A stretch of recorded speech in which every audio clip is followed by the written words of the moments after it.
שלום, לי קוראים עומר וזה הסנטור, כלי נגינה שאני כל כך אוהב לנגן בו.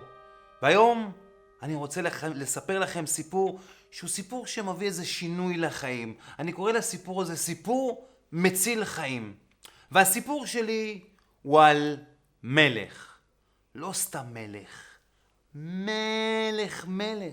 מלך שהיה לו ארמון בין 7 קומות, היו לו משרתים, טבחים, רוזנים, אמבטיות, אוכל, אישה, מלכה.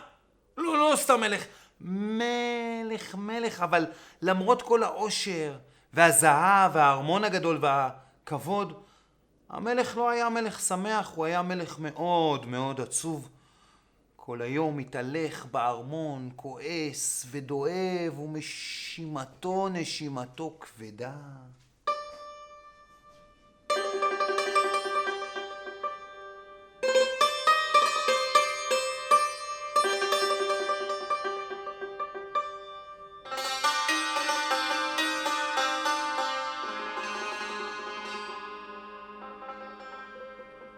ולמלך משרת.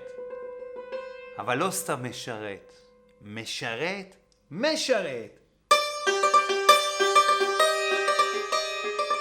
אחד כזה שמכין לך את הקפה עם הקצף.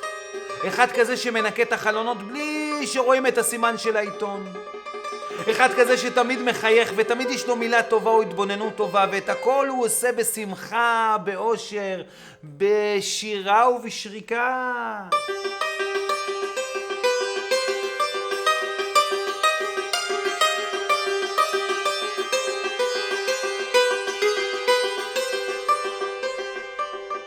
את המלך זה שיגע, הוא אמר איך זה, שאני מלך, מה אין לי, יש לי הכל, יש לי ארמון, יש לי משרתים, יש לי אישה מלכה, ילדים, והוא המשרת.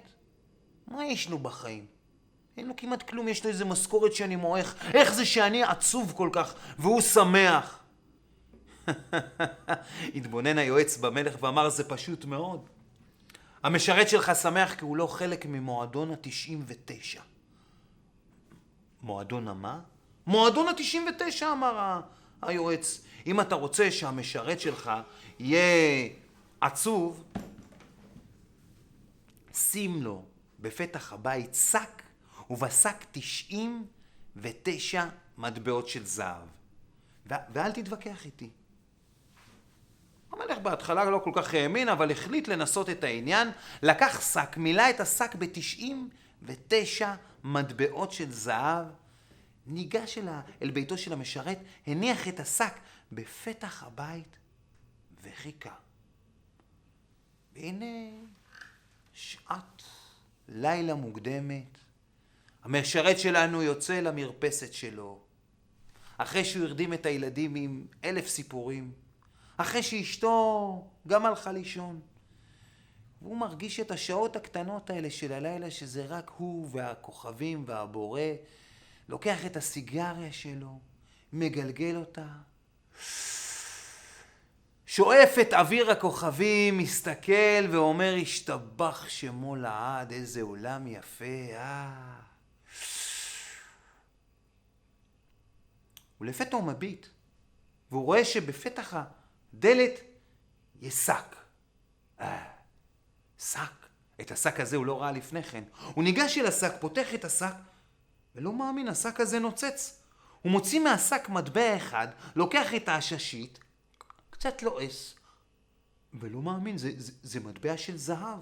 הוא מיד סוגר את השק, מכניס את השק לביתו, סוגר את הדלת, מגיף את התריסים, שופך את כל המטבעות שלה על השולחן, ומתחיל לספור.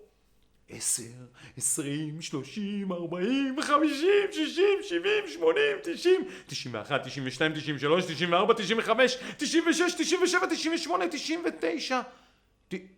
99. חסר מטבע אחד.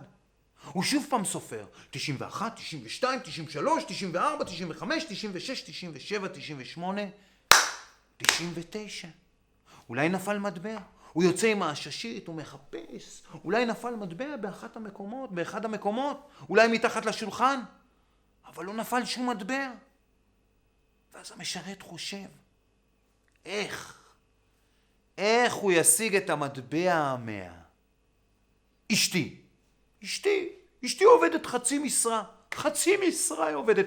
בשביל מה? בשביל להיות עם הילדים. נו באמת, שתעבוד משרה שלמה. שתעבוד משרה וחצי. והילדים, מה הילדים הזה? כל הזמן מקבלים כל מיני חוגים וכל מיני דברים. מה אני צריך לתת להם? אני שולח אותם מחר כבר לצומת שימחרו סברסים, שיעשו קצת כסף, שיעזרו בפרנסת המשפחה. פרנסת המשפחה? אני חוזר כל יום ב4 מהעבודה שלי בארמון. מדוע שלא יחזור ב8? מדוע שלא יעבוד עבודות נוספות? אני עבוד גם שבתות וחגים, זה הרבה יותר כסף.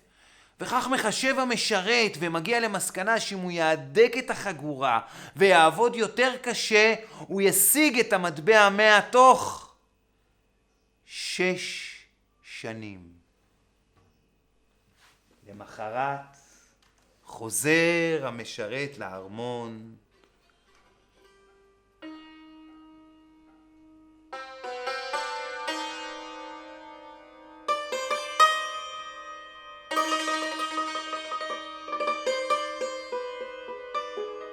מסביב לעיניים עיגולים שחורים של דאגה יש לו.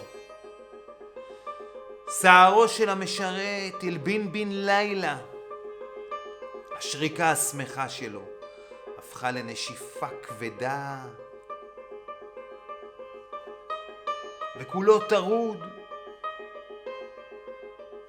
וכבד ולא מחוייך. הנה אמר היועץ, אתה רואה? המשרת שלך זה אתה נכנס למועדון ה99. הביט המלך במשרת ואמר, אם הוא נכנס למועדון, אז אני יוצא ממנו.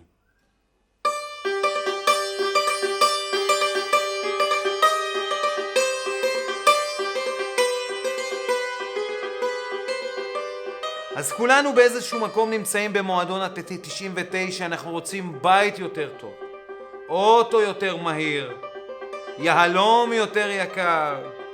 אז אולי נפסיק כבר עם המועדון הזה שאנחנו שייכים אליו. אולי נצטרף למועדון 100 ונגיד ונאמין ונראה שיש לנו את כל מה שאנחנו צריכים בעולם. תודה רבה ולהתראות.